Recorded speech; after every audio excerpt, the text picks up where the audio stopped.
सोनभद्र के रावटगंज के धर्मशाला रोड पर तिरंगा टैटू के नाम से प्रचलित मुन्नी जायसवाल पर एक पति ने अपने दाम्पत्य जीवन को बर्बाद करने का आरोप लगाया है।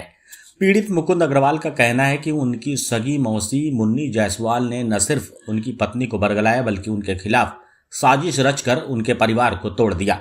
मुकुंद अग्रवाल ने दावा किया कि मुन्नी जायसवाल, विशाल जायसवाल और शक्ति जायसवाल ने मिलकर उनकी पत्नी को अनैतिक कार्यों में ढकेल दिया। उनका कहना है कि इन लोगों की चालों की वजह से उनका वैवाहिक जीवन खत्म होने की कगार पर पहुंच गया और मजबूर होकर उन्होंने विवाह विच्छेद यानी कि तलाक की अर्जी कोर्ट में दाखिल की है। पारिवारिक विवाद की जड़ बनी सगी मौसी की साजिश, जिस वजह से पीड़ित के वैवाहिक जीवन में लगातार खटास आ गई और उसका दाम्पत्य जीवन बर्बाद हो गया। धन और संपत्ति को हड़पने की भूख ने पीड़ित की पत्नी प्रीति जायसवाल और उसकी मौसी मुन्नी जायसवाल, उसके बेटों द्वारा पीड़ित के साथ कभी भी अप्रिय घटना कारित की जा सकती है। इस पर पीड़ित ने कहा कि अगर मेरे साथ भविष्य में कोई भी अनहोनी होती है तो इसके लिए मेरी पत्नी, उसके साले और मौसी जिम्मेदार होंगे। मुकुंद ने अपनी सुरक्षा के लिए न्यायालय से मदद की मांग की है।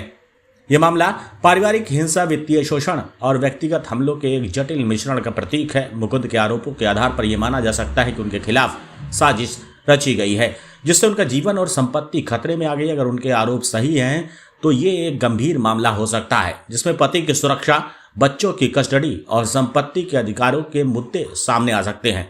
विवाह विच्छेद की याचिका, बच्चों से मुलाकात के लिए पैसे मांगने की बात और संपत्ति हड़पने की साजिश, इन सभी पहलुओं से ये मामला और भी जटिल बन जाता है। इससे यह भी साबित होता है कि पारिवारिक विवाद सिर्फ भावनात्मक ही नहीं बल्कि कानूनी और वित्तीय स्तर पर भी गंभीर हो सकते हैं। इस मामले में मुकुंद अग्रवाल की स्थिति बेहद कठिन है और उनका आरोप है कि उनकी पत्नी और ससुराल पक्ष ने मिलकर उनके खिलाफ साजिश रची है।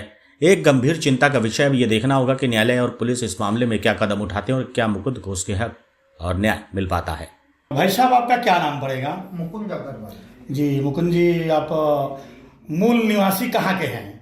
मूल निवासी राजस्थान मारवाड़ी फैमिली से हूँ। तो आपका यहाँ सोनभद्र मुख्यालय के रावटगंज में कैसे आना हुआ? क्या पूरा प्रकरण है आपका? यहाँ पर मेरी मौसी रहती है, उनके लड़के रहते, और आज मुझे पता चला उनके घर में कोई फंक्शन है तो मेरी पत्नी भी आई और मेरे बच्चे भी आए।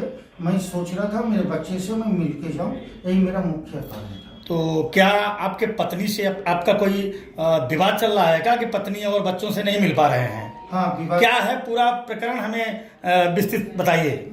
मेरे ऊपर मेरी पत्नी ने 125 का केस करके रखा जो मिर्जापुर न्यायालय में चल रहा और 2 साल से चल रहा। मेरी पत्नी 2022 को आ गई थी और मैंने इनके ऊपर एक मुकदमा करके रखा। इन्होंने जो मुझे मारा पीटा, जानलेवा मारने की कोशिश करी, इसके ऊपर तमाम धारा लगी है और इसमें मेरी पत्नी एंटीसेप्टिक बेल लेके रखी है और बाकी इन लोग शायद बेल लिए ना लिए मुझे न मारो। तो आपके जो 2 बच्चे हैं तो ये आपके पत्नी के साथ यही रावटगंज में है? नहीं जी, मिर्जापुर में है।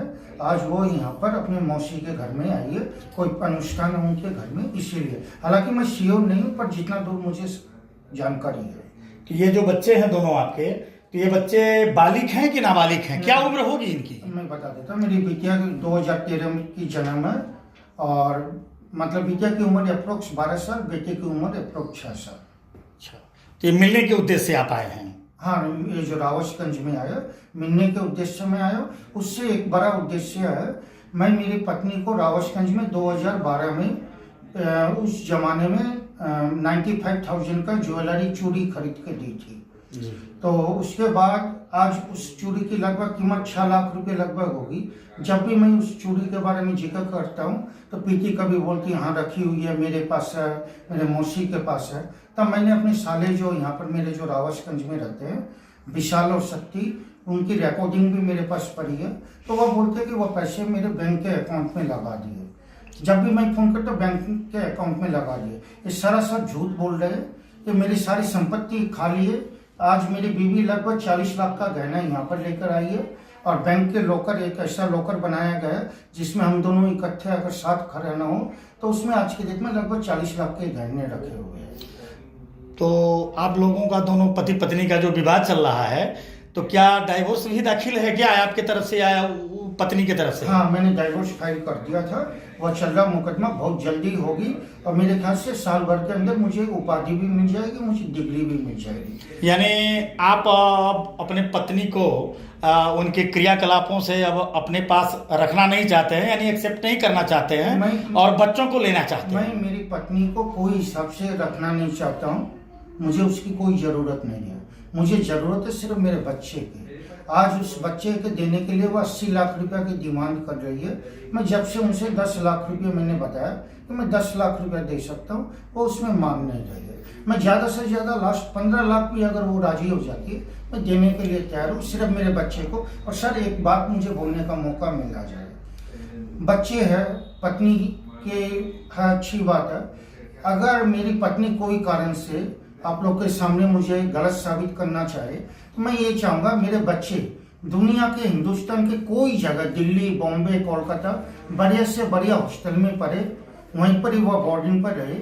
उनके जितने खर्चे वो सारे खर्चे मैं करूँगा, सारे पेमेंट मैं ही करूँगा। और मेरी पत्नी की अगर फाइनेंशियल पोजीशन इज पोर होने से अगर वो, यानी आपकी पत्नी का डिमांड है वो बच्चों को, आपके बच्चे हैं और आपके बच्चों को वो तभी देगी जब उसके एवज में आप उसको रिश्वत देंगे, हाँ जी, पैसा देंगे। हाँ, जो मतलब हाँ, सच्ची बात है, उसी लिए। तो आप इसके लिए यहाँ सोनभद्र आए हुए हैं, तो यहाँ के पुलिस प्रशासन से सहयोग लेकर के अपने बच्चे से मिलने का प्रयास नहीं किया? मैंने इससे पहले पुलिस प्रशासन से सहयोग लेने के लिए, मेरे पापा जी भी आए थे, मेरी मौसी जी भी आई थी। इन लोगों ने मतलब इस तरह से कर दिया कि पुलिस मुझे घर से उठाकर ले गई और मुझे वहाँ चौकी में बिठाया गया और इसके एवज में इन लोगों ने मुंह मांगा रकम ली।